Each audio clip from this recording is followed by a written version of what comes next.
yung sementeryo ng Karuhatan, mga kakosa. Dito po ako ngayon para dalawin ng tatay ko.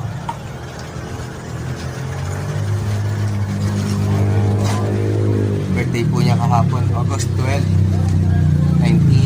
1939 po ang tatay ko, mga kakosa. Dito po siya nakalibing sa Karuhatan Cemetery sa Valenzuela. Ayan, tatay ko.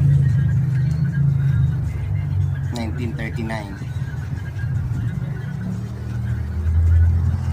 Kaya kayo po na may magulang pa, mahalin niyo po yung mga magulang niyo habang nandyan pa po sila sa tabi niyo. Mahirap po na walang magulang. Kahit malaki na po tayo, tandaan niyo po, kailangan pa rin natin ng gabay ng magulang. Yung maiiyakan, masasandalan, mapagsasabihan, yung mga problema, mayayakap. Kaya tandaan niyo po,